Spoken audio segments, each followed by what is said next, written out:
Very good afternoon to you. Welcome to the technology pitch sessions. My name is Wilfried Kainz, and I give you a brief background. I'm the head of research for the Zero project. And as you might have noticed, since a couple of years, we include ICT, information and communication technology, in our yearly calls, irrespective of the four main topics of the convention, because we think is a very important factor and very fast, very dynamic. And we also started a technology forum, which is a meeting place between innovation, investors, multipliers, and corporations. But of course, we don't want to hide the most recent developments in assistive technology and in ICT. And this is why we have now, in the next 90 minutes, some innovations for you. And I'm very happy that Charlotte McLean-Lapo from the World Bank is going to chair the session. Charlotte, over to you. Thank you very much, Wilfried, and it's really great to be back at Zero again. And welcome to everybody to this session, where we will hear 9 pitches on technology. 8 of them will be in the room, and 1 will be online. Now, I just need to say that I was really fortunate to be able to be part of the technology forum that was hosted on Tuesday afternoon. And it was dynamic, it was filled with great information, and I think it shows how we've really grown in terms of technology and its importance for persons with disabilities. I think it's really exciting that today we don't just think about technology as something that's in the Convention on the Rights of Persons with Disabilities, but it's really something that people are doing and implementing and changing for the better, in most parts, the lives of persons with disabilities. My name is Charlotte McLean-Lapo. I'm the Global Disability Advisor at the World Bank, and I'm based in Washington, D.C. I'm a middle-aged brown woman with brown hair. I'm wearing a colorful scarf and a navy blue blazer. Now, I think this forum is not, or this session is not going to explain to you why technology is important for persons with disability and for disability inclusion more generally. Instead, we're going to hear 9 fast pitches on new innovations that have been made available in relation to technology that is improving the lives of persons with disabilities. And so each one of our speakers will speak for 3 minutes, and this is exactly what they did at the forum, and we're going to ask them to please stick to that time. So without further ado, I would like to invite UNICEF to talk for 3 minutes about the work that they are doing. UNICEF, over to you.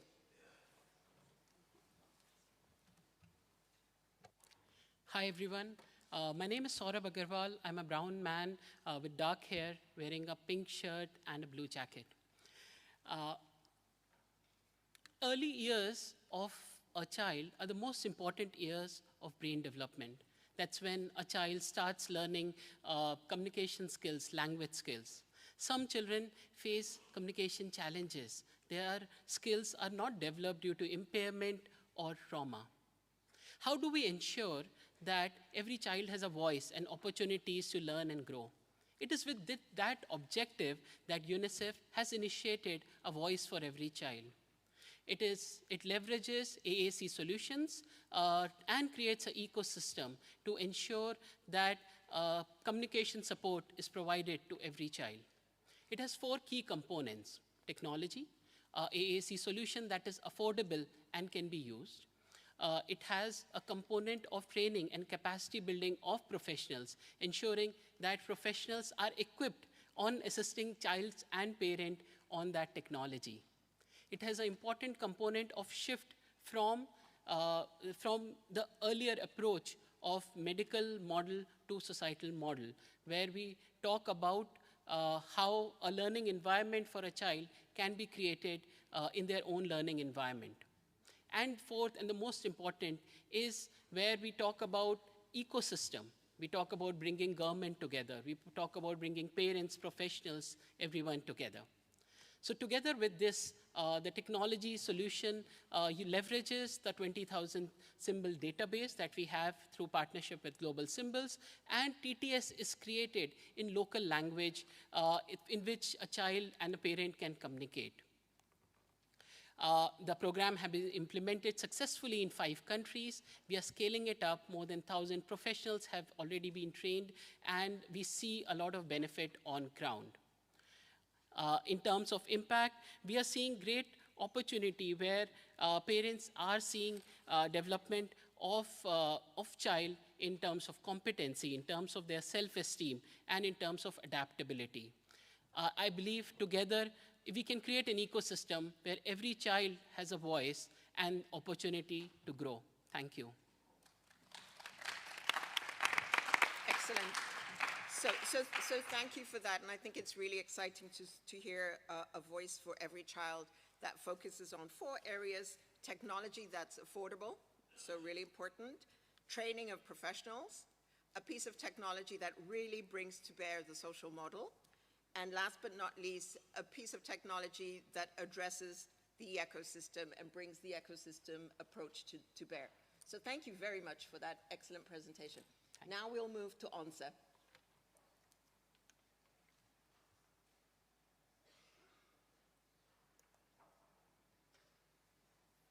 Okay, thank you very much for having us. This is Almudena Alcaide. I'm representing Fundación Once, which is a non-profit organization for the people with disabilities. And I'm the proud leader of a research and development team consisting of 17 engineers, experts in many different fields. And I've just come to present you a project which is called Access Robots. I'm just going to show you a video describing the project. Can we have the video, please?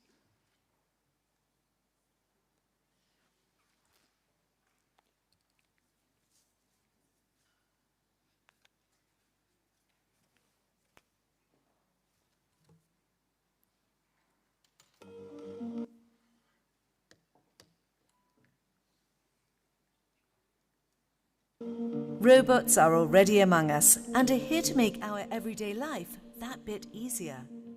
At Onse Foundation and Incerta Innovation, we believe that the time has come for a new generation of robots to foster and enable the autonomy of people with disabilities. Therefore, 2 new fully accessible robots have been developed under the Assistive Robotics Research Line. Meet Ari, the first intelligent robotic assistant accessible for large environments. Ari is able to guide any user with a disability from one point to another in a completely autonomous way. It is designed for large environments, making it perfect for train stations, airports, or shopping centers. Among other features, it is capable of intelligently recognizing and interacting with the environment and making stops at intermediate points along the route. Want some help getting to your platform? Done. A pit stop at the toilets on the way? Done. Something to eat? Done. The robot can not only memorize stops along the route, but can also avoid any obstacle thanks to its sensors. Moreover, it has been designed on the basis of feedback received from users with real needs. The robot is therefore ready and able to adapt to any situation thanks to the height and inclination of the handlebar, along with the general ergonomics and speed of the robot. And how does the user communicate with the robot? Communication is fully accessible for all disability profiles, using a simple mobile app and the robot's own display, which features light signals, sign language and pictograms. The user can arrange to use Ari robot services at any venue or place where the robot is available. Ari is the perfect assistant for large environments. This research has been financed by Association Incerta Innovación, part of Grupo Social Once, through Prosvaci Ciencia y Tecnología para la Inclusión, AIE, within the project Access Robots.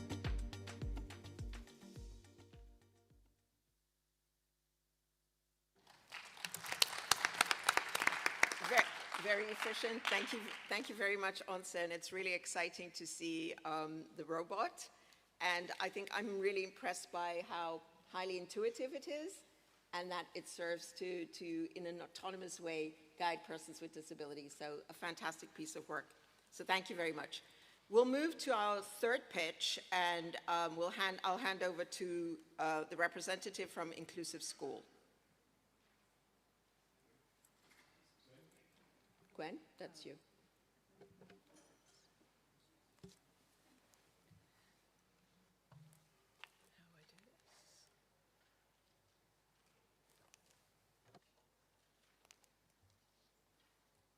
This isn't me.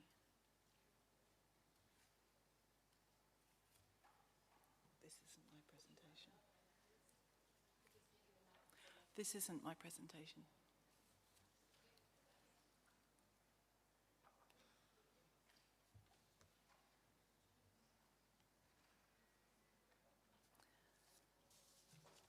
My presentation is called Braille Teach.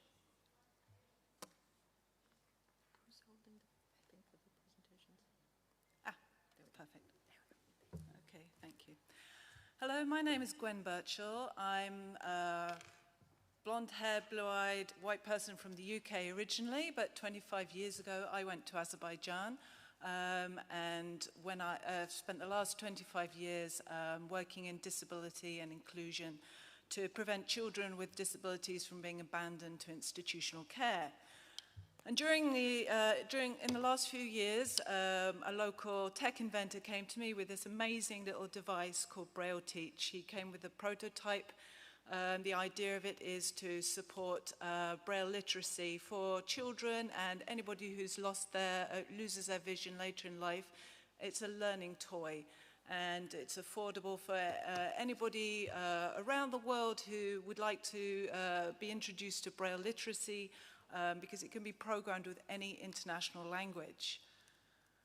So in functionality compared to other products on the market, I would just like to highlight autodidactic. You do not need a teacher to learn the Braille 6-dot code, letters, numbers, and symbols with this device.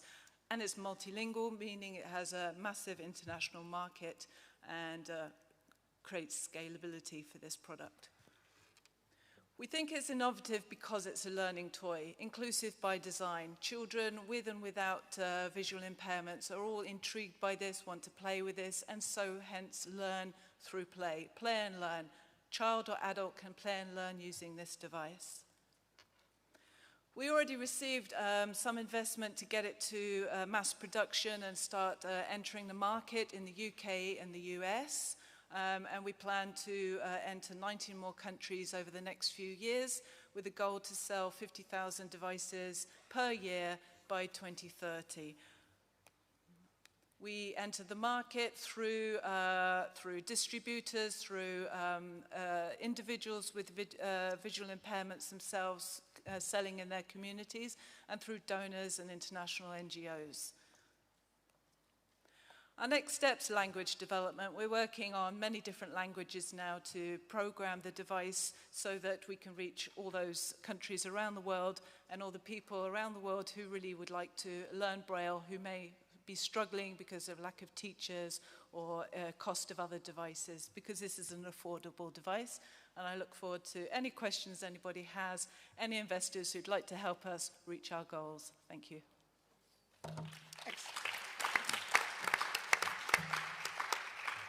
Thank you, an excellent pitch there. I think what I took away from that is that it's a learning toy, so that's very exciting, that it's affordable, and that it introduces Braille literacy, which is very important, but that it's also available in it's multilingual, which I think is a huge plus, and that it can create scalability, and I think that's something we've heard quite a bit about over the last couple of days. And I think very interestingly, it's an application that's both for children with disabilities, but just as much for children without disabilities, so fantastic. So we're going to go to the next speaker, the next pitch, and that pitch is going to come from Lead Me.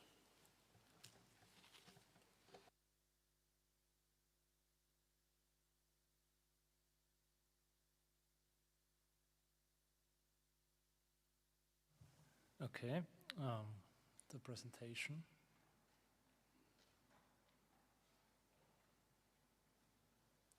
Perfect. My name is Tobias Holzinger. I'm a white man in the late 20s with blonde hair, wearing a white shirt and a navy blue jacket. And I'm going to present to you the Viennese social startup, LeadMe. We developed sensor glasses to feel the world around you instead of seeing it. The basic problem is that traditional aids for blind and visually impaired people, like the white cane or blind man's stick, are not able to recognize obstacles above the hips. For example, like traffic signs, tree branches, mailboxes, truck ramps, etc. Meaning that if they can't be recognized in time, they can lead to serious injuries. And our surveys show that almost every blind person or visually impaired person we interviewed had already injury in relation to obstacles like this. And that's why we developed the LeadMe sensor glasses. They have sensors in the front to recognize obstacles and objects around the user and then communicate where they are, in which distance, and in which position in relation to the user at head height. So you have vibrating elements at the end of the temples, left and right. The glasses distinguish between left and right, meaning you have spatial recognition of your environment just by feeling it. And the glasses don't only recognize obstacles and objects, but also people around you, which means they even facilitate social interaction, which is a very important part also. And the market for that shouldn't be underestimated, because that's always an issue we face. If you're looking for funding, for example, if you look at, for example, only at Europe and North America, at blind and heavily visually impaired people, we have already a market size of more than 15 billion euro. The roadmap for this looks as follows. We have incorporated in 2019, got a patent confirmed already in 2022, and are planning, provided sufficient funding, to launch the first product iteration this year at the end, and are already developing the second product iteration for next year. This is made possible by the founder team. That's my co-founder, Thomas Scheu, who is a PhD candidate at the Technical University of Vienna, and myself. I have, besides an electrical engineering background, 2 degrees in strategy innovation management. And I want to conclude this pitch with a quote from one of our test users who said, "This product is going to change blind people's lives." And that's very important, because that's what inspires us and motivates us. Thank you very much.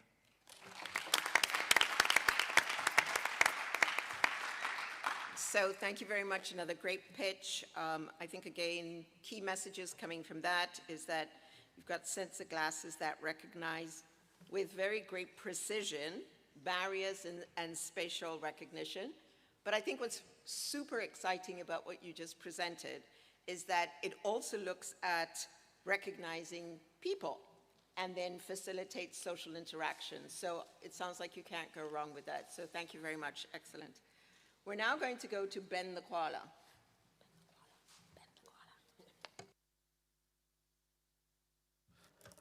Thank you. Yeah, good. So hi everyone, I'm just so happy to be here and sharing the panel with the others, so interesting. So I will talk about what I'm doing in France. So I'm running a non-profit organization called Signe de Sens. We are kind of a universal design agency, but we are a non-profit. So it means sometimes we have our own projects and sometimes we work for others. So for instance, public services or private companies, but also service providers.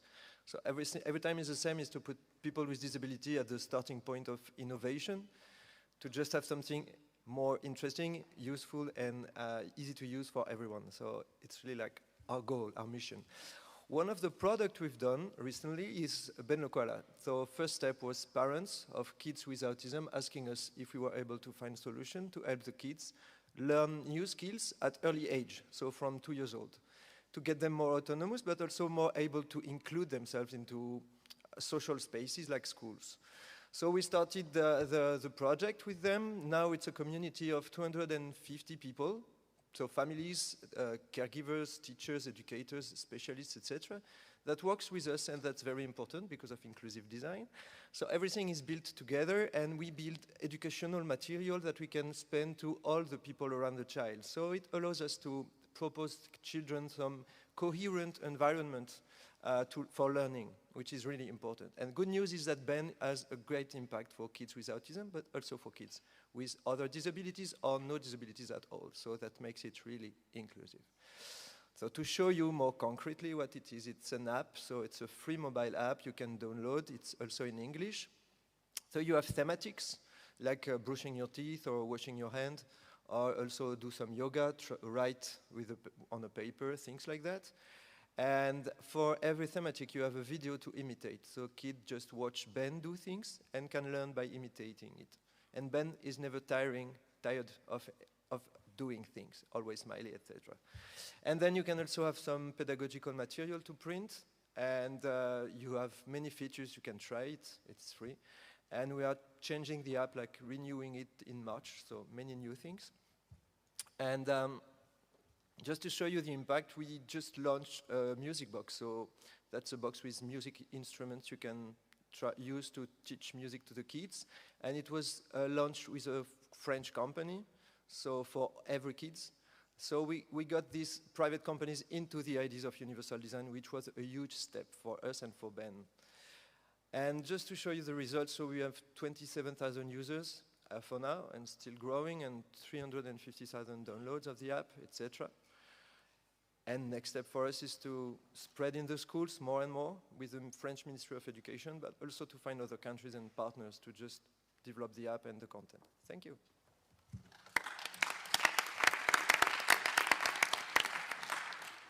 Thank you very much. So again, another really exciting and innovative app that's looking at, that's built for children with autism and has a growing community that forms the basis. And so I think that feeds into what's in the app, which is really exciting, using inclusive design. And again, I think it's interesting that we're seeing that many of these apps that we're hearing about, or these pitches that are being made, are both for children with disabilities as well as children without disabilities. And I think that allows for scalability. So that's very exciting. It's also super to hear that it's free and that the coverage already looks good. You want to expand more. So we'll come back to this later on. Our next presentation is from Ugani. Hello, everyone. My name is Bert Janssens. I am the CIO of Ugani Prosthetics. We are headquartered in Belgium, but we are operating in developing countries. The title of this presentation is also immediately our mission, making high-quality prosthetics accessible for all. There are two important parts in this title, high-quality prosthetics. When we look at developing countries, most people do not have access to prosthetics, and if they have access, they are mostly of poor quality.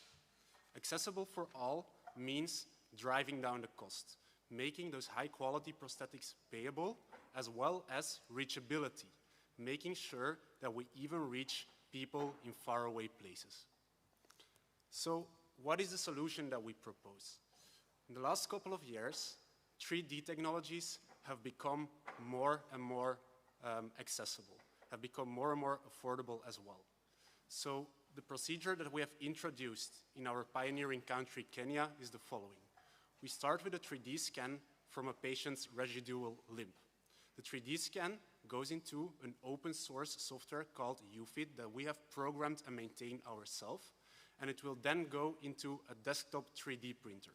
We are not talking about devices that cost tens of thousands of euros. We are talking about devices that are very, very affordable in the whole chain.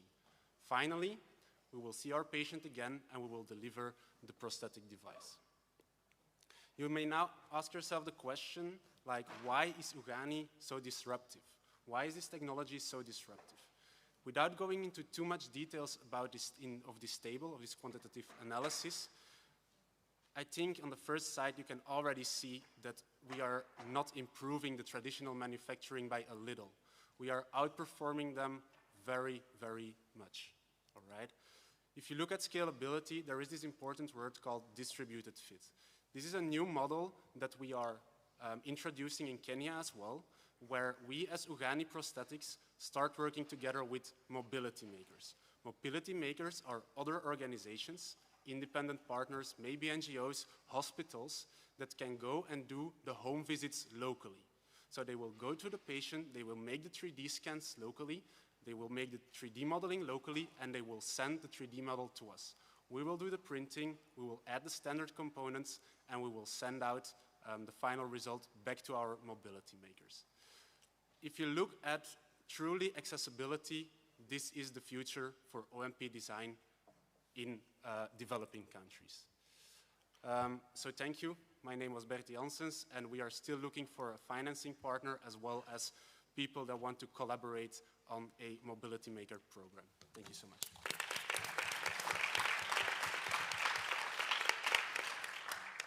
So thank you very much. Another disruptive innovation as prosthetics that addresses issues around reachability and accessibility.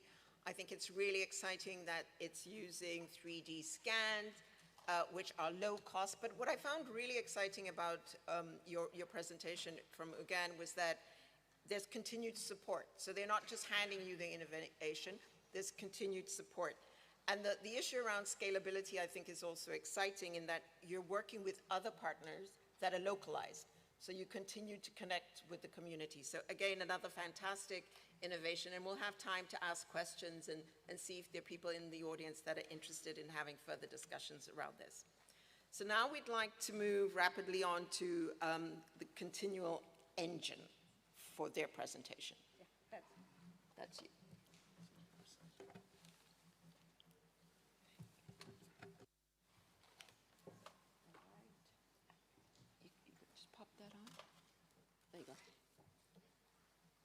Hi everyone, I'm Marshmi Kapoor. I'm the founder and CEO of Continual Engine. I'm a brown Indian female with black hair and brown tints. And I'm very happy to be here presenting the solutions and products that have been developed by my company. And just wanted to mention that I founded this company in the year 2017, so we are more established than a few of the solutions out here. And we have been working on our products for quite some time, and I'm happy to present this to you now. Whoops. How to go back? Yeah, okay. Okay. So at Continual Engine, our mission is to automate the steps around making digital content accessible. So we leverage sophisticated technologies like artificial intelligence, machine learning, deep learning, and automation to build systems and solutions which are smart, affordable, and scalable. These systems and solutions, in collaboration with our human experts, deliver exponential savings and efficiencies. We are backed by many, many decades of experience and expertise in technology and learning, and we have a stellar team of technologists, engineers, product owners, accessibility, and subject matter experts who have a fierce commitment to make accessibility affordable, scalable, and efficient. Now, what are our solutions and services? Our solutions and services actually are spread across the gamut of entire digital content. We have our product PREP, which is PDF remediation platform, which automates the process of making PDFs accessible. We have Invicta, which Invicta APIs, which auto-generates alt text for images. We have solutions which generate audio descriptions, which remediate PowerPoints, and also websites and courseware. We have been working with some of the top names in publishing industry like Pearson, Macmillan, and we have been working with big universities like George Mason University, Virginia Tech, and corporates. We have 50 clients across 5 continents. Let's take a very quick look at Invicta. So here you can see Invicta, which has been trained on millions of images using AI, which can understand images, break it down, and generate sophisticated alternative text descriptions for these complex images like graphs, chemistry structures, which lead to consistency, increase in quality, and reduction in cost and time savings. And a quick look at PrEP. Our algorithms lead to significant cost and time savings in making PDFs accessible. Thank you again. Thank you and in regards to funding, we have had $2 million of seed funding, and we are a net cash flow positive company. But we would still looking for investment for growth, because we think that there is a lot of opportunity here in making content accessible. Thank you. Thank you very much. Another excellent pitch, Continual Engine, looking at leveraging AI based on very sound research and development, so that's exciting. Again, we hear it's all about scalability, it's all about affordability, and I think it's exciting that Invicta's using alternative text. You're looking at making PDFs accessible and including other things such as automated videos and closed caption. Already it sounds like you have fairly wide coverage. You're in 50 clients across 5 continents. So it sounds like this is something that can grow, and hopefully there's somebody in the audience that comes back and wants to talk to you a bit more about this. So without further ado, we'll move on to the next pitch, and that comes from Mooseware.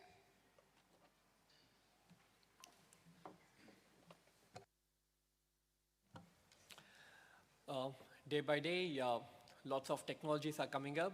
The smart devices, laptops are getting smarter day by day. But what do we basically need to access them? Our hands. Now, just imagine for a second that you need to control all this, but without hands. So myself, Praveen Kumar, founder of Dextraware Devices from India, is going to introduce you to a person named Dr. Nonita Gangwani. A person with multiple sclerosis has a postgraduate degree in physiology, and her ambition is to become a lecturer. And for that, she needs to make presentations, and this is how she makes presentations, using her smartphone by using her nose tip or keeping on a table. And it's not just her. We have millions of people around who had their hands amputated, people with spinal cord injuries, neurological disorders, people who meet with accident and fracture their hands, finding it challenging to control all the smart devices. That's why we came up with a single solution called Mouseware. It's a head wearable device where you can strap it to the head, wear it, and when you move your head, the cursor on the screen moves along with your head movement. And clicks can be made through different accessible switches and dual softwares. So what has it brought a change to Dr. Nonita's life? This has made her make presentations. This had made her explore internet. Previously, she used to take 3 days to create a simple presentation, but now she's making it in just 3 hours. And it's not just her. We have many people, many happy people, right from children to students to adults, using Mouseware for different purposes, to education, digital skilling, employment, people work in banks, IT companies, etc. And if you ask me if it's just professional, no. Dr. Nonita amazed us by making all these paintings with just head movements. So this shows that the level of skills that she has, when given a proper tool, her potential can be simply limitless. And this is where we differ from the alternative solutions like the eye trackers and the speech recognition softwares, which can, of course, be used by people who has just eye movement. But if they want to make some complex activities, like working in spreadsheets or making paintings, I think Mouseware is the solution for them. So yes, we have impacted lives in India. We are looking to spread our wings outside India as well, and we are looking for partners and collaborations to take this forward. I'd like to end this by saying that innovation is incomplete if there is no inclusion. And there is a booth outside in the same floor, number 12. please drop by if you have time. Thank you.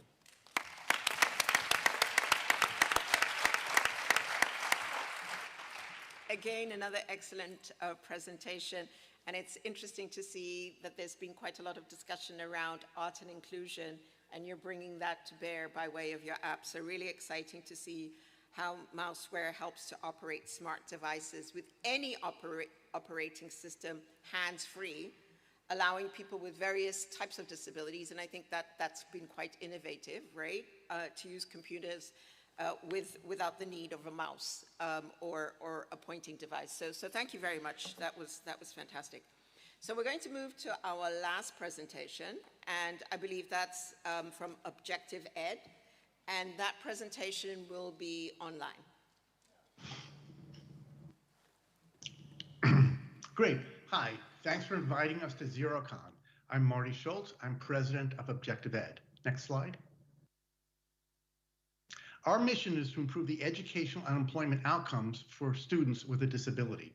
And we achieve this mission by providing education technology innovations funded through the National Science Foundation and other agencies, and by partnering with university researchers and experts. Next slide. We have 3 education technology initiatives to achieve our mission. One for students with a vision impairment, one for students who struggle to read, and one for teens with a disability transitioning to adulthood. And today I'm going to talk about buddy books for struggling readers. Next slide. Buddy books help students with dyslexia, ADHD, or autism, or any student more than a year behind in their reading skills.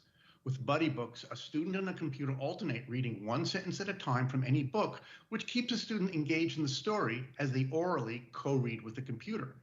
First, the teacher or parent picks a book from over 1 million books, and the student and the computer read together. Since the student is reading every other sentence, it's a lower cognitive load. That means students are reading at their interest level, not their reading skill level that some students might think are kiddie books. At the same time, the AI in buddy books analyzes how well the student is reading, helps them where they struggle, and shows the teacher where they need more help. Let's watch buddy books in action with a 13-year-old boy with dyslexia. Next slide and start the video. Lila brought Juliet and Dagger, Pogue came with Arrow and Rufus, and soon Queen Selena and Lady Griffin joined them. Here we all are, Rolf said, rather glumly. The dogs played on the grass, and Lorcan joined them. Seeley stayed within reach, ready to leap at his harness if he showed signs of trying to follow Lilith now. I think we'll be all right, Seeley said. We can do this. We don't have much of a choice, Lila pointed out.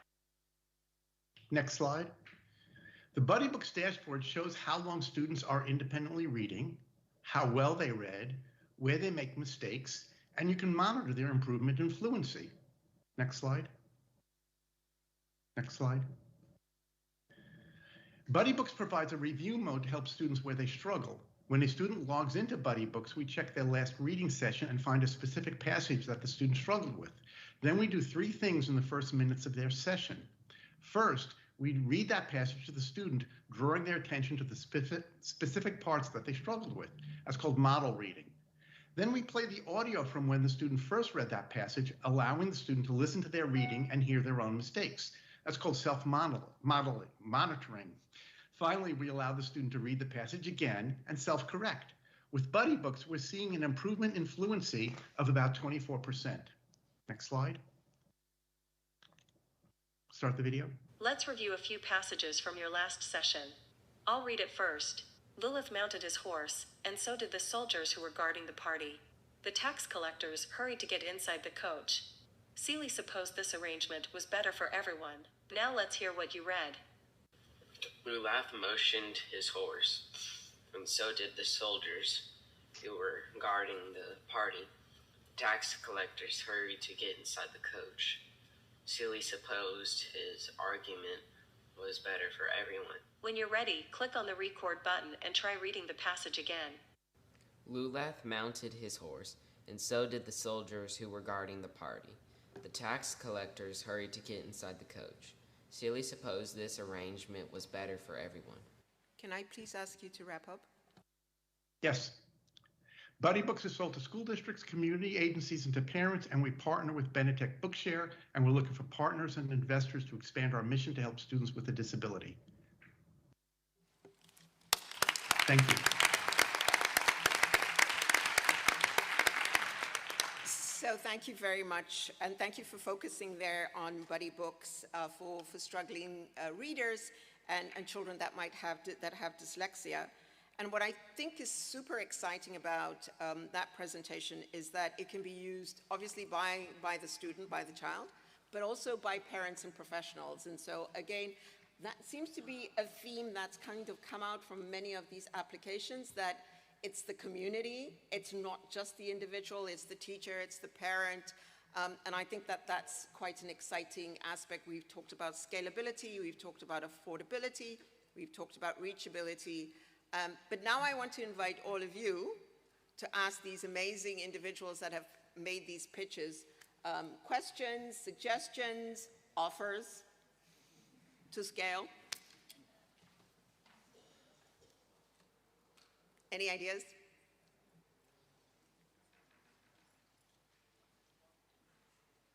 Yes, there's somebody right in the back. Yes, hello. My name is Jakob Rosin. I'm from Estonia. I have a question to Buddy Books. Have you considered also broadening your scope into other ways of reading? For example, based on the description, this tool could be rather useful for example, getting better at reading Braille, for example. So can it already be used with, for example, Braille displays, or is it something you have been considering? Thank you. We have a lot of experience in working with Braille displays. As a matter of fact, the forerunner product of Buddy Books was something called Braille AI Tutor that also used speech recognition. And we're talking with a number of organizations in the US about building a Braille display version of Buddy Books. We're also looking at applying Buddy Books for teaching English to students whose heritage language is not English, and applying really Buddy Books in other ways to master languages by this computer co-reading with the student. So thank you all very much. Please, a really loud applause for this excellent set of pitches. And we do need to leave the stage, but they're available, so please come up to them, give them offers, talk about how you can grow their apps and take this to the next level. So thank you all very much. It's been my pleasure. Thank you. Thank you so much, Charlotte, and all the partners. We need to clear the stage. There is a second part for these pitches, and I would like to come and call the people on stage. Kilim, Masahiko, Daniel, Ayushman, Sülal is online, Tiago, Greg, Gabriela, and Julie. The next session will be chaired by Christopher Lee, which is not only a great supporter and friend of the Zero Project, but a real expert in this in the field of assistive technology, with a broad university background. And Chris, while we are bridging the gap, I would ask you to say a few words which are on your mind regarding all these technologies. Thank you. Chris? Should I grab my chair? Good afternoon, everyone. It's great to have you here.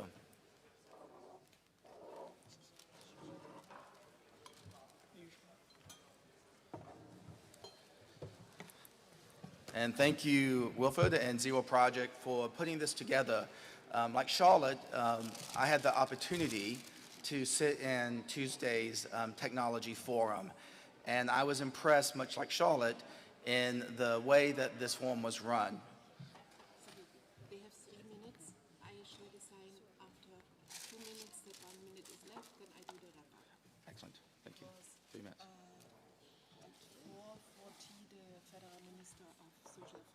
So get off the stage. Yeah, gotcha.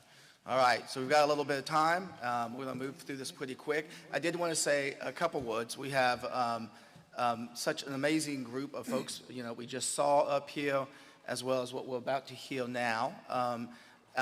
As Wilfred mentioned, my background previously was in academia, and I was lucky enough to spend time at Georgia Tech in the land of Georgia, United States, which has one of the largest innovation hubs in the world.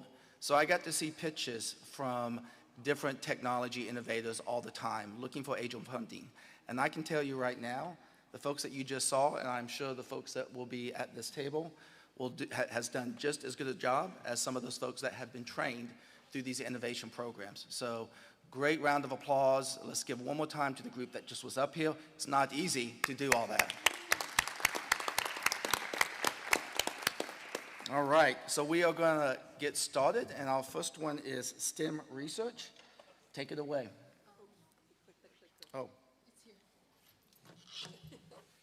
Slide it down.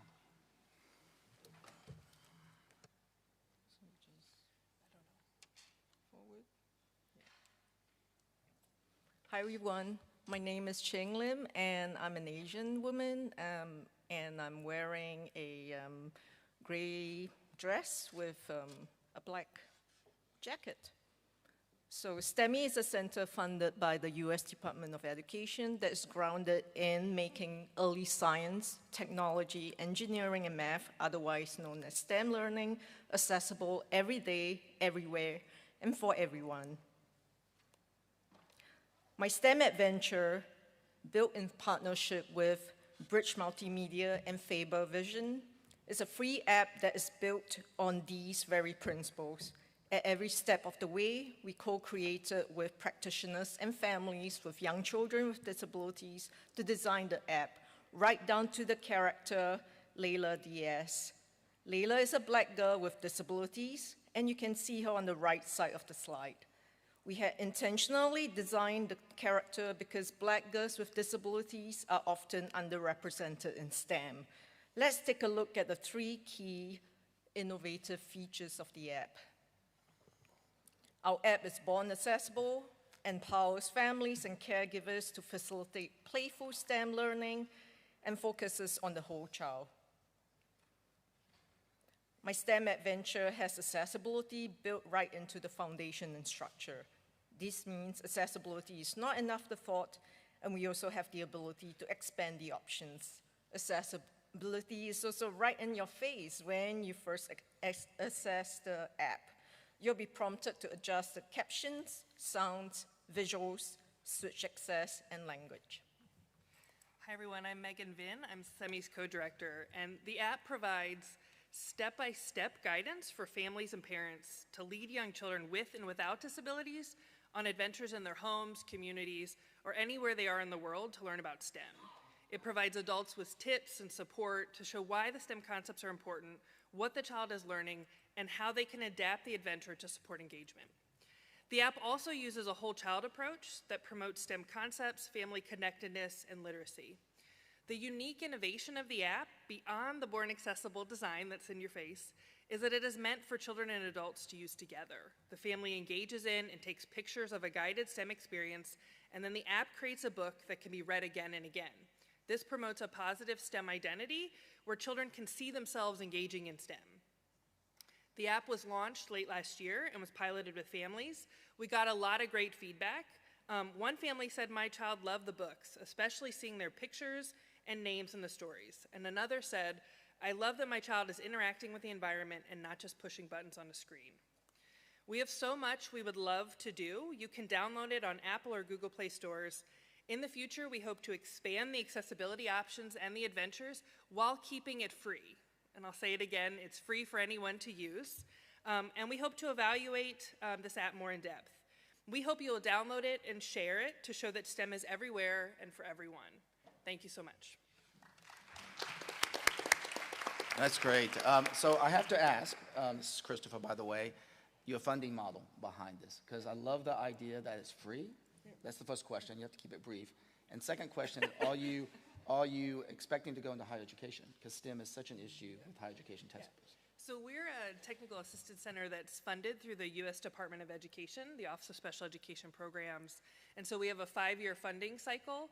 And this was one of the activities that we embarked on And the hope is we also offer free materials that you can download on our website. So if you go to the STEMI Center, we have free materials for not just the app, but other things that'll help practitioners, families, and higher ed to integrate inclusive STEM within their within wherever they are.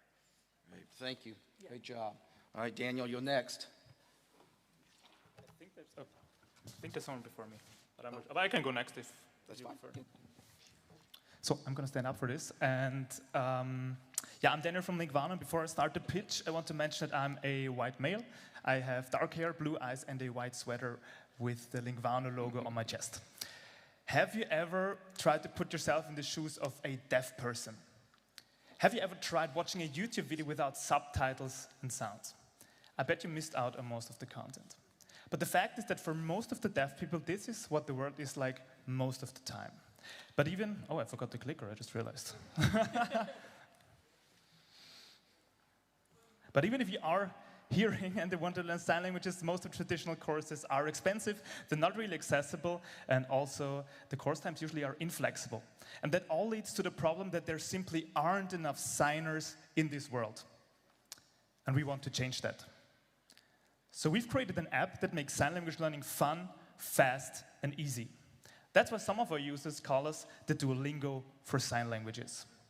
Our bite-sized interactive lessons help you develop the skills needed for real-life communication, and because we know you're busy, we've made sure that with just 10 minutes a day, you'll be able to engage in your first conversations in no time.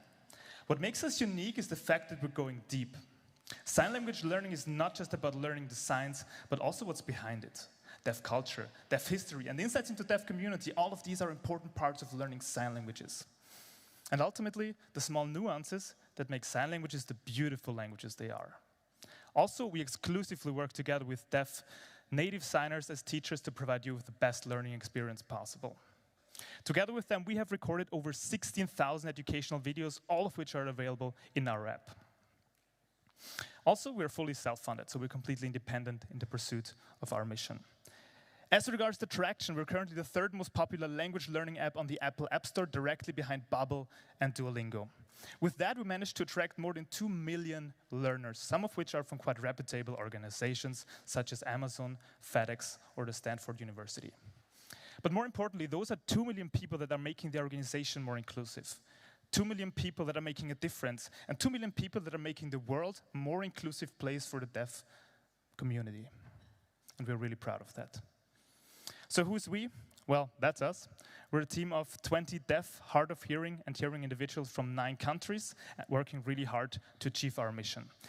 And lastly, remember how at the beginning I said that there aren't enough signers in the world, and that we want to change this. We really mean it. So we want to give to everyone in this room a 2-month free premium access, and all you need to do is to scan the QR code or use the link. That's bit.ly/Lingvano, and you will be able to use our app for free for 2 months and learn sign languages. So there's no excuse not to learn sign languages anymore. Start signing now and build bridges. Thank you.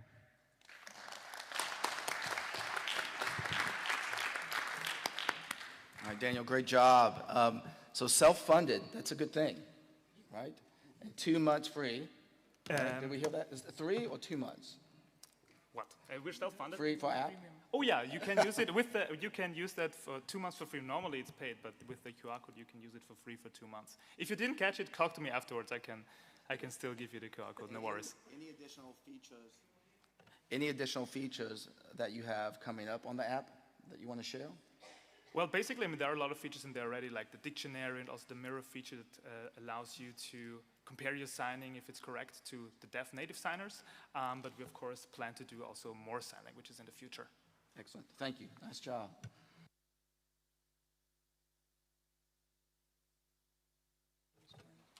All right. Our next one is Habo 1. You're on the way. I think we're going to have a little walking around up front. There's a little competitiveness going on the stage, which is a good thing. Just standing on the spot. Oh, gotcha. I like to stand and talk with my hands for some reason. Do we have the slides up? Hi, everyone. I'm Ayush. I'm from India. And 6 years ago, I moved to the Netherlands. And when I moved to the Netherlands, I couldn't speak to my granddad. I couldn't speak to my granddad because he was visually impaired, and he could not use a smartphone. For me, that was a big challenge in terms of how do I bridge this digital divide that my granddad has, and how do we know what tools would help him in the process. We are from Hebel, and Hebel in Spanish means to be able to speak. Do we want to give him the voice for him to be able to participate online and speak independently? I have Hebel here in my pocket. It's a controller. It fits into my palm-size hand, and it works with any smartphone out there. It's a controller that connects with a Bluetooth device through Bluetooth, and it's a 15-minute process to pair and start using the device to understand it. It works with any Android or iOS phone. Once it's paired, basically a person who's visually impaired or somebody who's a senior can start using the entire phone without using the screen. And the interface takes over. They hear everything as a feedback from voice. With this, we feel that we have the best accessibility features of the phone itself, which we can make available for everyone. We also feel that smartphones are the most innovative assistive technology out there, and we can use that to leverage, to help people become independent. We're in over 10 countries, and with the universal design, we make sure that the product doesn't need to adapt to different needs, and it's designed in a way that it can be used for different cultures as well. The second part to the solution is the affordability, and we think there's a whole solution is not only the device that we made as a tool, but also about educating the user, about educating the user how to use the device. And in that, the onboarding comes into place. What we do differently is we make a lot of innovative online content. We have content which is personalized to people for different needs, and some of our content has reached over 1 million views on social media. Stevie Wonder uses a Hebel, and we have had over 2,500 people using the Hebel in the last 24 months. That's 100 people per month. What we're looking for is partners who we can work with on e-learning, training the trainer program, because we feel that when it comes to assistive tech and creating awareness, we need to go around deep into the system. We need to tell the system, in my case, me with my granddad, about how to use and what kind of tools are out there to be able to help him. We call this community digital navigators. Until now, we've had 1 million digital navigators that we work with to create this awareness. I'll be willing to talk to you after this and see how we can partner together. Thanks.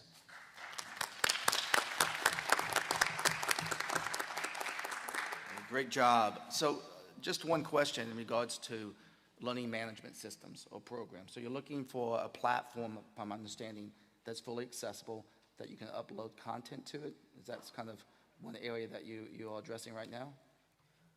We are experimenting on social media as the biggest platform that's out there. Our content is completely accessible, and we're looking for partners on the ground because I'm not visually impaired, and we would like to champion the trainer or the person who's on the ground to create this community-based rehab strategy and extend that. That's great.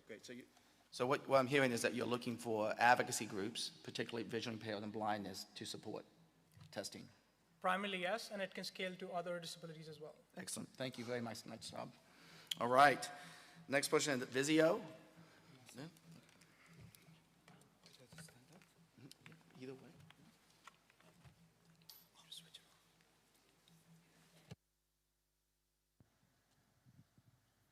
Hello, everyone. I'm Masahiko Shimoda, working for Ryobi Systems in Japan. First of all, I have one question for you. I have two apples, red one and green one. Question is, can you take red one?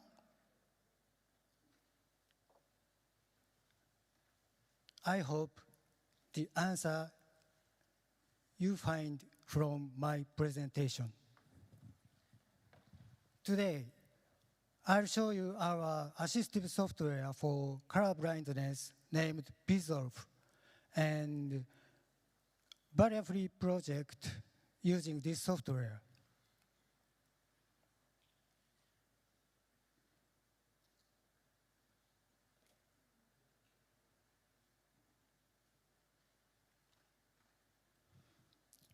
we get much information by color.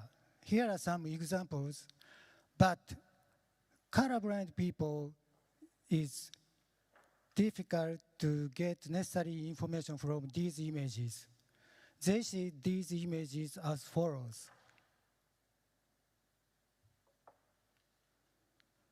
Maybe you know, many difficulty is there.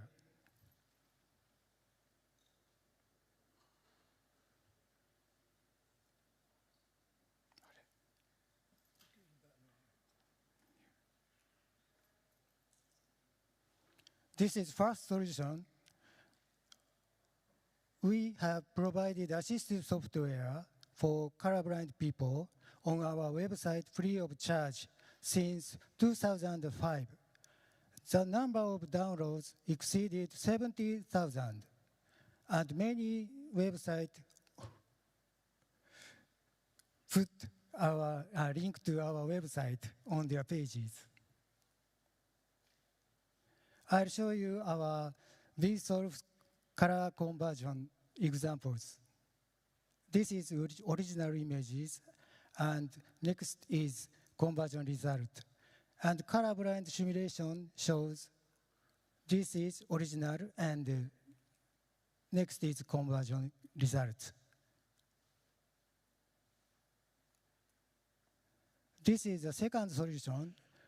For companies and institutes who produce colorblind-friendly products, we offer color accessibility consulting service and support tool for a fee.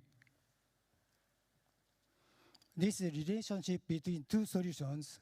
We provide assistive software to colorblind people for free, and offering consulting service and support tool to companies and institutes for a fee. It makes our project sustainable and eliminates barriers to colorblind from two directions. Thank you.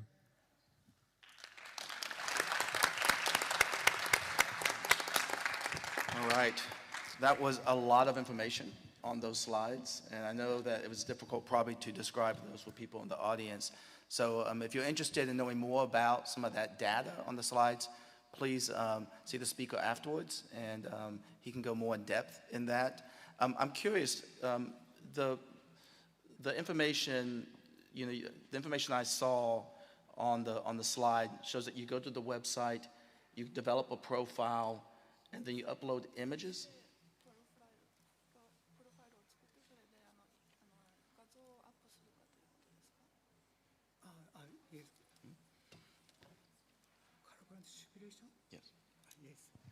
Yes, we convert colorblind simulation on computer software, by computer software. Yes, and not through an app. I mean, it's through software, but is it online desktop?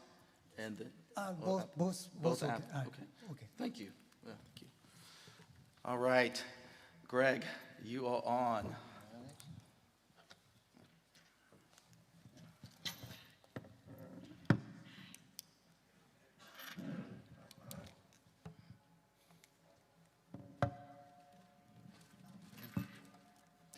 Thank you. Imagine that you're someone who needs an assistive technology in order to be able to use a computer, but you don't own a computer. You can't afford one. As a child, you go to the library, and at the library, you find lots of computers in the kids' area, but you can't use any of them because you can't install your AT on them. As you grow, you keep encountering computers that you're supposed to be using at school, labs, community centers, doctor's office, government services, and you can't use any of those either. So Morphic with AT On Demand is a small utility. It's free, it's fast and secure, and it'll automatically and temporarily install a person's AT on any computer they encounter and need to use. With Morphic installed, anytime an AT user sits down to a computer anywhere, the AT they need is automatically installed on that computer and set up just for them. And when they are done, it all disappears. So for the first time, suddenly all the computers that you encounter, all the places that we talked about, are accessible to you for the first time. You can sit down to any of them just like anybody else and use it. So this is a game changer for everyone who needs AT. It's the first time they can use all of the computers around them. But importantly, it is the only way that people who need AT and don't have their own computers will be able to access any computer. And it's their only chance for digital equity with their peers. Now, why hasn't this been done before? Well, nothing like Morphic has actually been available for. And secondly, there's no path to a good financial return on investment other than selling users' data. And that's off the table, and it's not going to work in schools and libraries and every place else. And finally, it's a lot of work to work with all the different AT and AT companies. So why can we succeed? It's our mission. It's not just a product, and it's free, secure, and private, so it's easy and safe for everyone to adopt, and so it's easy to move it out. We've already done the R&D, and it's already in deployment. And the goal is to have it on every computer and shared computer in the world so that anyone who needs AT can use any of the computers they encounter and have to use. Now, what do we need to fulfill this promise? We're looking for funding. We need to move from the 10,000 computers in 50 schools and libraries and disability programs to a wide enough deployment that it can actually stand on its own. And secondly, looking for partners to move it into all the countries and regions where there are computers and where there are people who have disabilities, which essentially means everywhere. Thank you. So Greg, this is Christopher. Obviously, I have lots of questions. I'm fascinated with this. My background is assistive technology. And I know you and I talked about the technology being on servers. That's how you're going to deploy it into these organizations. My question is, have you, in the R&D, did you see that some of the adaptive technology and the assistive technology, that adaptive technology being on like the systems, operating systems, and the assistive technology, did they conflict at all? Because that's been something that's been troubling sometimes. No, and one of the things with this is that with it, you set up a computer the way you want with all the AT that works together, and then you save that. And then wherever you go else, it sets up that same setup. But it sets it up on a clean computer, and then when you're done, all that AT disappears. So when the next person sits down, they don't have to worry about, is my AT going to interfere with their AT? Because each time they sit down, it's a clean computer. Great, thank you. And the funding, just curious, you're looking for direct funding or kind of shared funding from like governments or libraries? Well, where you're actually able, what funding model are you looking for? Yeah, what we've done is already, it's free, and that's the only way we can get to the small and rural and all the places that need it. But many of the places have said that they would be, that they could pay for it. You know, they were better off. And so we're setting it up, and if it's fully deployed, if 0.5% are willing to contribute for it, it covers the cost for the rest, because it's really the way it's designed, it's very low cost to operate once you get it up and running. Great, thank you, excellent. All right, UNICEF, you're next.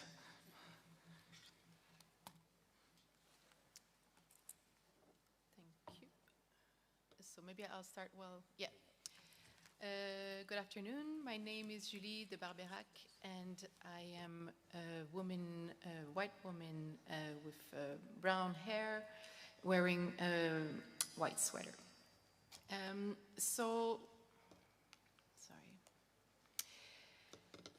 Since 2016, UNICEF started to develop the Accessible Digital Textbooks Initiative to respond to the growing need of accessible tools for teachers and students with disabilities in a context of transition from special education to inclusive education.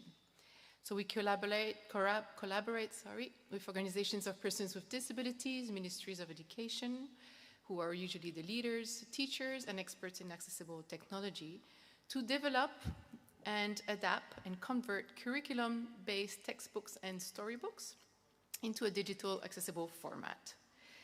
Our goal is that all children can participate in the same textbooks-based activities, share the same experience in the classroom, and have the same opportunities to achieve positive outcomes as their peers.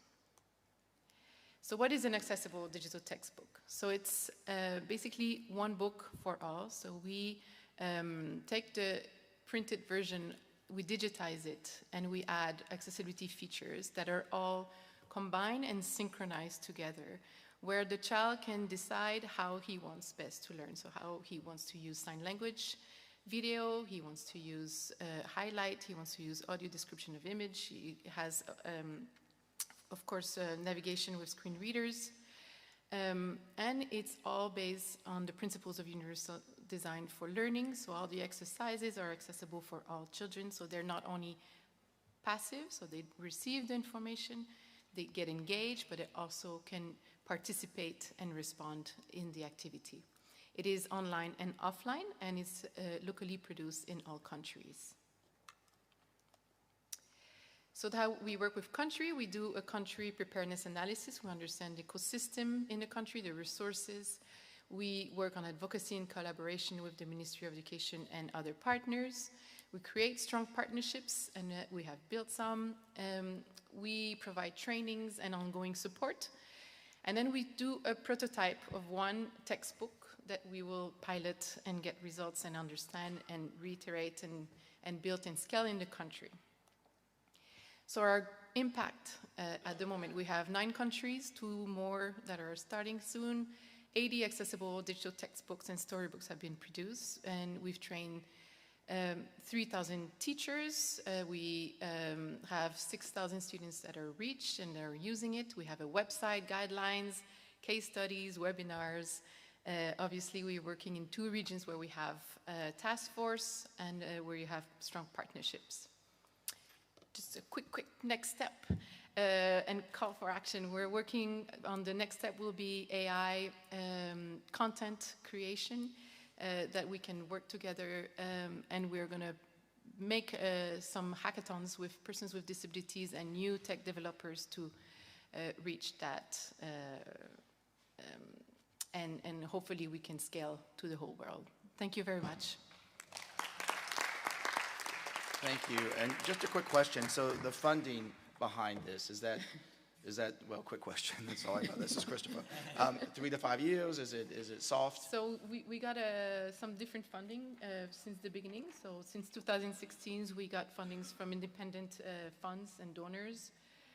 We just renewed, we just got a 2 million funding, and we have pro bono partnerships with AI developers at the moment that we're finalizing to work on that. And how does this engage with the Marrakesh Treaty at all? I mean, it is completely led by the Ministry of Education. So their engagement is necessary to move forward the project. So they lead the project, they decide how they want to sustain it and which book will be selected, which grade. But we usually focus on 1st and 2nd graders.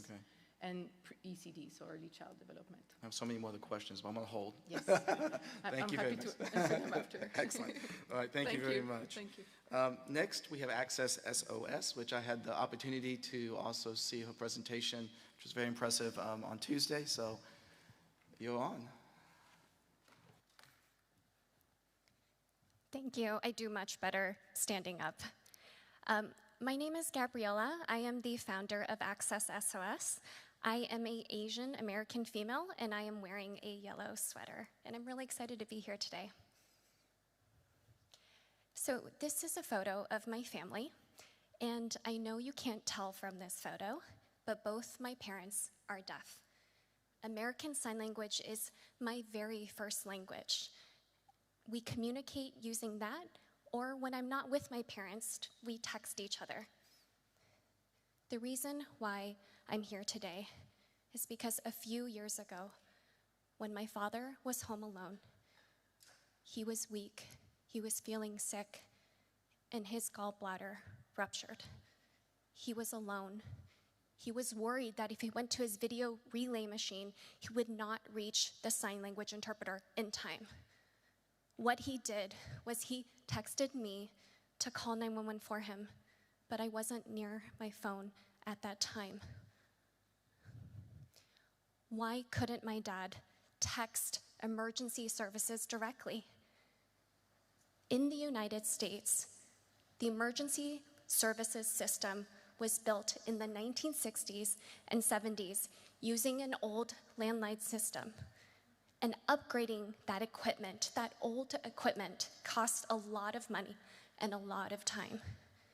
50% of 911 call centers in the United States cannot accept a text message.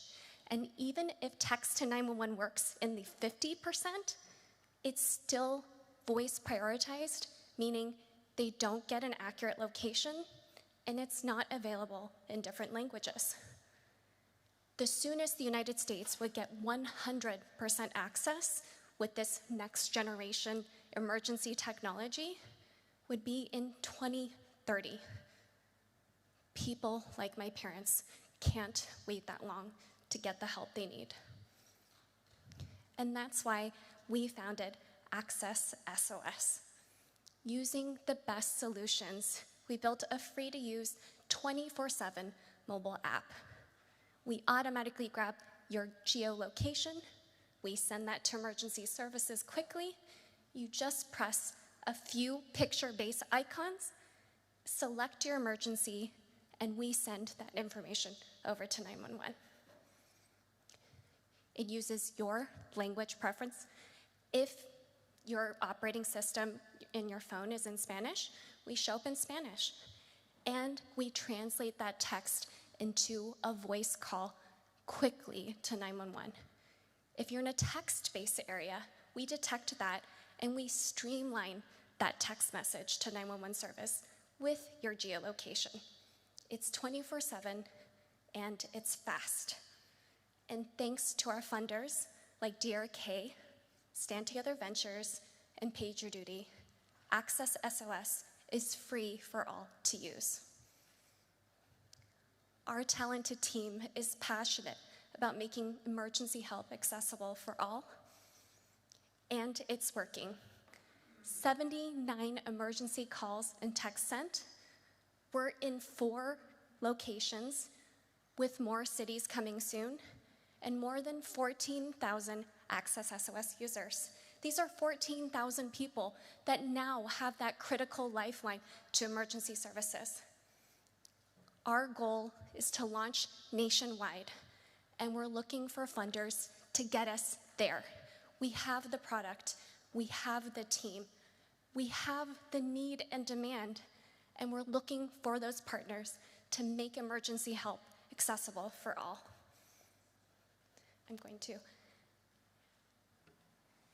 My father was lucky enough to survive his medical emergency, and with your help, everyone could get the life-saving help that they need.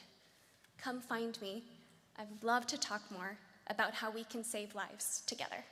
Thank you.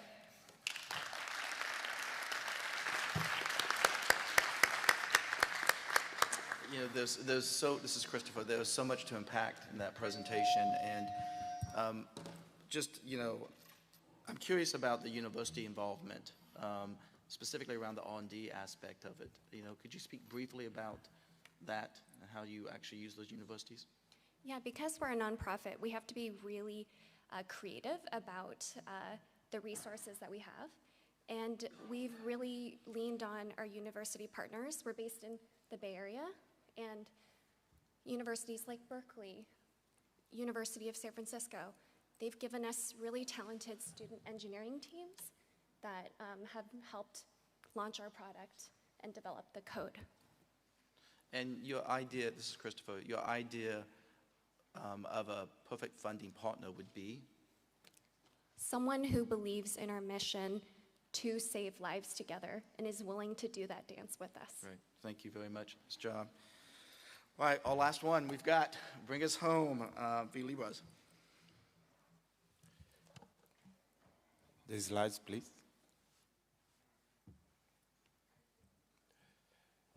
Hello, everyone. Thank you very much. I'm so proud to be here.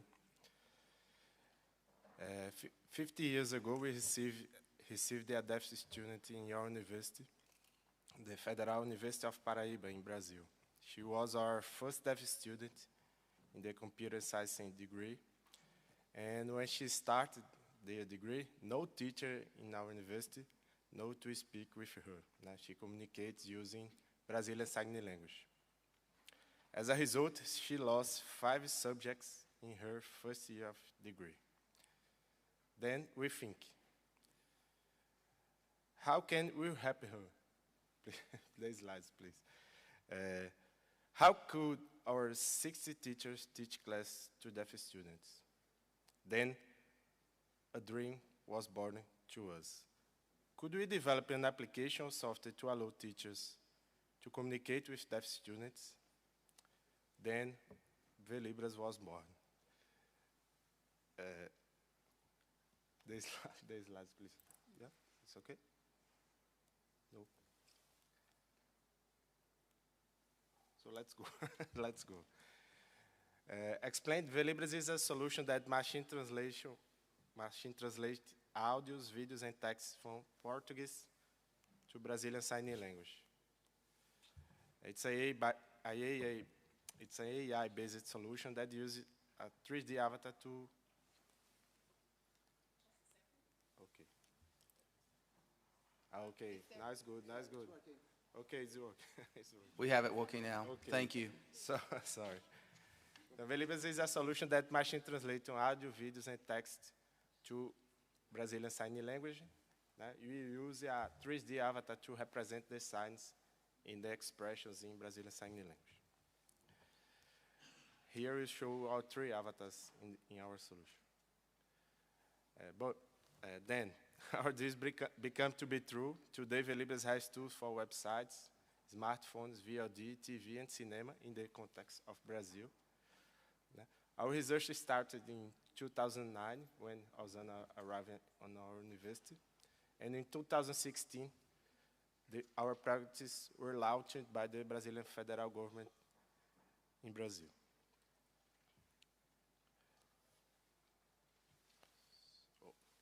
Today, our solution has around 30 million of downloads daily, and you perform around 3 million of translation in a month. The solution also embedded in more than 120,000 websites, including all websites of the Brazil federal government and thousands of commercial websites. But the dream continues. We have a solution to the Brazilian context, but we would like to expand these dreams to other countries. How to teach class or how to communicate with deaf users of any countries in any sign language. It is possible. And there is a shortcut to do it. We can reuse our knowledge and several years of work of Velibras to do that. The dreams continue, and you can be part of it. We call these dreams open signs. We need partners, we need collaborations, we need funding to continue this dream. Let's do this dream come true. Thank you very much.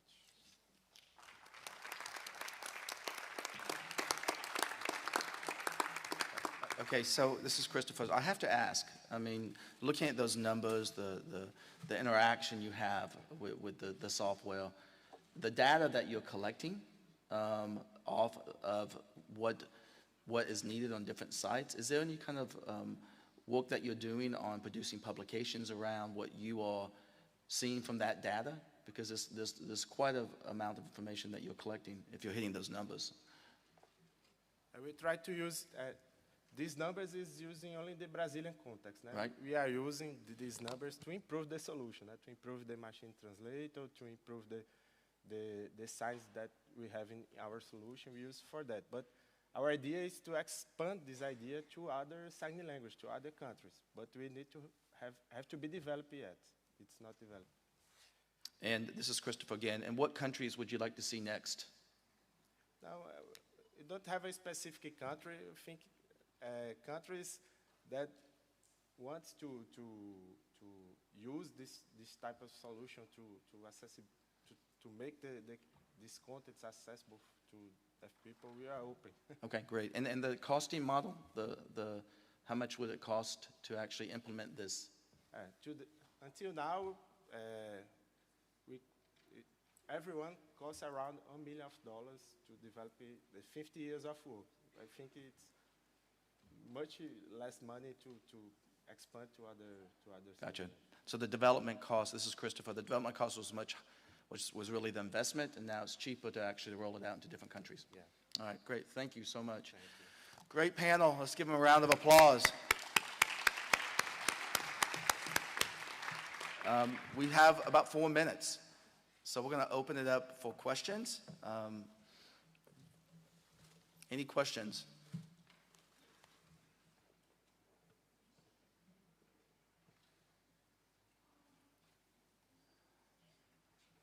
All right, going once. Come on, no questions? You can't. There's got to be 1 or 2 questions out there. Oh, right there. Okay, yes. Hi, thank you so much for all of your presentations. I actually have a question for Morphic. With your technology, and particularly in the US context, we're seeing more and more that there are computers for self-checkout in stores, also in restaurants, and I was just wondering if your assistive technology app is something that you're looking to implement in those spaces. This particular app is not, but we're also separately working on a new set of strategies that would allow cross-disability access on touch screens. And particularly we're worried about kiosks. Used to be big, and so the keypads you see on most of the touch screens and stuff came from our earlier research. But with the smaller ones, that's not going to work. So we're now working on developing one that'll work on small and any basic touchscreen technology. So that's under development right now. So you can contact me if you want to learn more about that. Great, thank you. My apologies, we do have one more individual that's going to present to us online. So over to you. Welcome. Hello. Hello, go ahead. Okay. Honorable Chair and distinguished participants, first of all, I am the founder and CEO of Fromerize, Artificial Intelligence and Software Technologies Company. In my country, Turkey, my title is Microsoft's Female Breaking Leader. I'm the student ambassador of Microsoft and also the woman technology maker of the Google. Next slide. Actually, I have very interested in the image processing technologies since the beginning of my life because I was a low vision child when I was born. So I couldn't identify the images of the faces of my parents. With that reason, actually, I started to learn how to see on the computer screen. Based on this, I met with the big data when I was just 4 years old.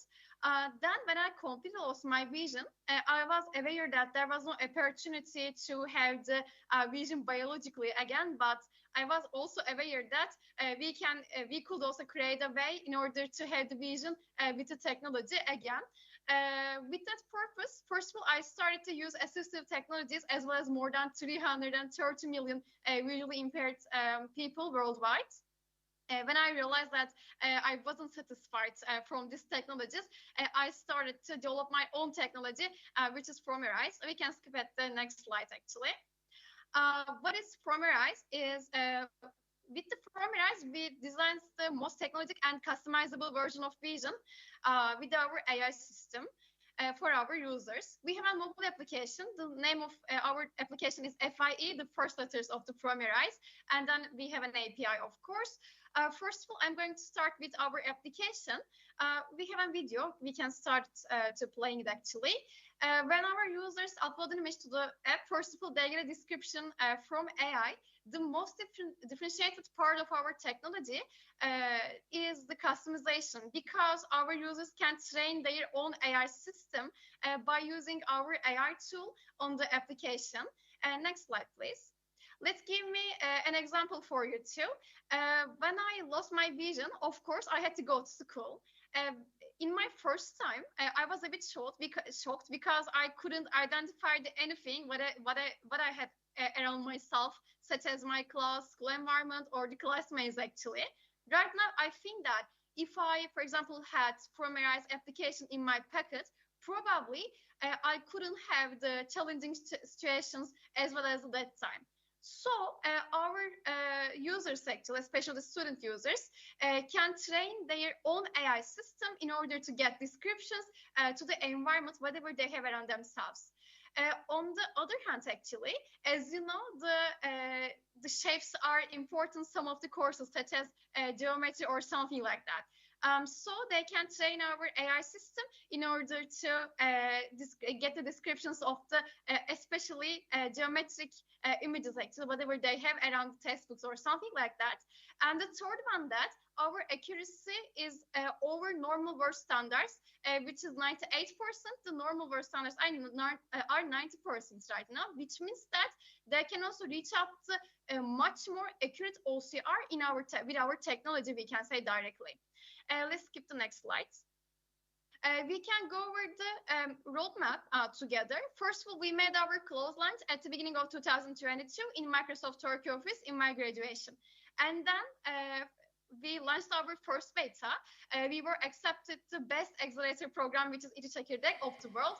And then we became a partner of the Microsoft Founders Hub, which is a program. We're going to have to ask you to wrap up. My apologies. Just another second or so. Yeah, okay. Next slide, actually, we can skip that directly. You can see our focus areas. The automobile, airports, e-commerce, and banking fields are our focus areas. Next slide, please. Of course, we have a highly dedicated and motivated team. We were educated from Microsoft and Google at the same time. Next slide, please. We are in the investment round right now. Our range is $150,000 to $180,000. We are going to grow up our team and operations, especially on the US market. Thanks so much for your time and patience. I can accept your questions.